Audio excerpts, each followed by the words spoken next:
Only Fools and Horses was one of the greatest British sitcoms of all time. It spanned a few decades, and we followed the adventures and mishaps of Del Boy and Rodney as they tried to make ends meet, hoping someday they'd become millionaires. Join Factsverse UK to learn about how the lost episode of Only Fools and Horses hides huge details.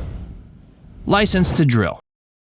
The lost Only Fools and Horses episode was called License to Drill and was made as an educational show for school children. The intention was to discuss crude oil and its benefits. The episode was shown in some schools across the UK and was naturally a favorite among children who already loved watching the show. This particular episode has aired a couple times on TV, and hopefully it'll be released on DVD and digital downloads soon. It's one of many specials of Only Fools and Horses that we've seen throughout the years. Perhaps the other famous one being when David Peckham made an appearance. While this was largely an educational film, one can see the impact that Only Fools and Horses had on the country, as Del Boy and Rodney seemed like the perfect characters to discuss crude oil.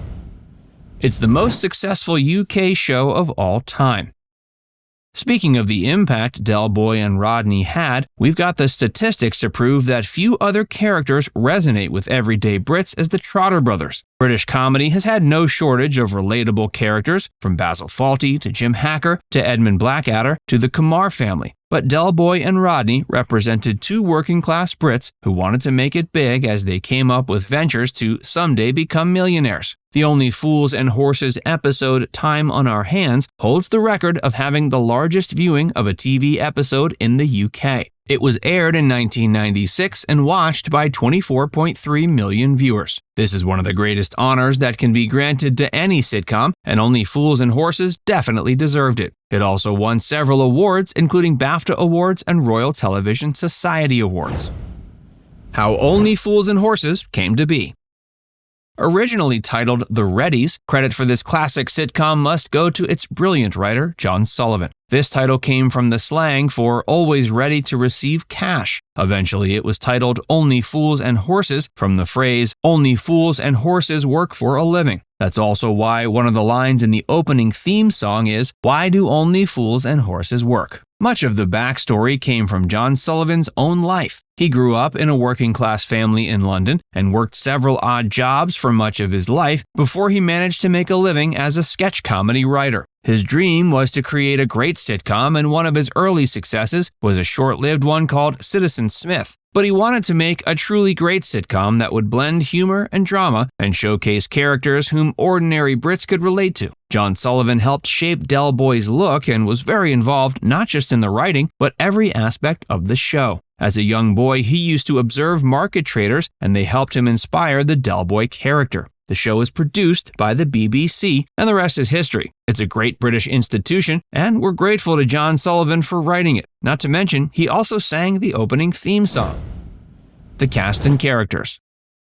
The cast and characters each have fascinating stories behind them. Del Boy was originally going to be played by Jim Broadbent, who eventually played Slater. Sir David Jason was not well known in television at the time and so far hadn't secured a lead role in a TV series, known mostly for his supporting role in Open All Hours. But he made his name as Del Boy, and he's gone on to become one of Britain's most versatile TV actors, though Del Boy is still one of his greatest creations. The character of Rodney was based on John Sullivan's own brother, and Nicholas Lyndhurst, also a newcomer at the time, was perfect for the role. One of the best supporting characters from the show was Trigger, played by Roger Lloyd Pack. Yet Trigger wasn't supposed to be such a major character. He wasn't supposed to be in the show at all. Roger Lloyd Pack had shown up one day to observe another actor audition for Del Boy. John Sullivan observed Roger and decided to cast him as Trigger, and he remains one of the most favorite characters on the show. One of the saddest moments was when Granddad passed away, as a result of actor Leonard Pierce actually passing away. The character who replaced Granddad was Uncle Albert, played by Buster Merryfield, who was also a fantastic actor. But here's the interesting story. Buster Merryfield wasn't really a professional actor and only began his career much later in life. Yet he still managed to give one of the most memorable characters in UK sitcom history. The character Raquel, played by Tessa Peake-Jones, was only supposed to appear in one episode, but clearly Tessa gave such a great performance that Raquel became a prominent character and eventually married Del Boy. And of course, we couldn't discuss the cast without talking about Boise.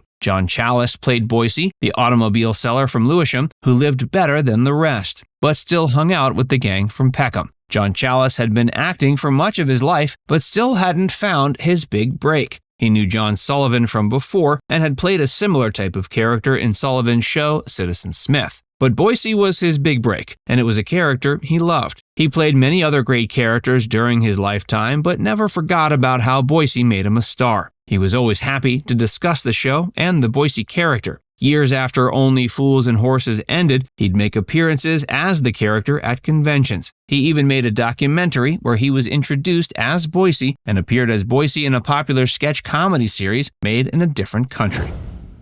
It was a huge hit in Yugoslavia. While Only Fools and Horses is a quintessentially British show, great stories can travel across borders. The show premiered in countries around the world, but perhaps the place where it made the biggest impact overseas was in Yugoslavia. It still remains popular in many of the countries of the former Yugoslavia and is known by many names, most popular as Muk. But of the former Yugoslavia, the country where it's achieved cult status is Serbia. When John Challis visited Serbia years ago, he was amazed at the love for the show in the country. He was surprised when so many Serbs recognized him and approached him when he appeared on a popular Serbian talk show to discuss his experience. He later made a documentary called Boycie in Belgrade about his experiences in Belgrade and how Only Fools and Horses was received in the country. To this day, there are pubs across Serbia styled in the theme of Only Fools and Horses. When John Challis sadly passed away in 2021, the Serbian media and Serbs alike expressed their condolences and recalled their fondness for him, Boycie, and the show.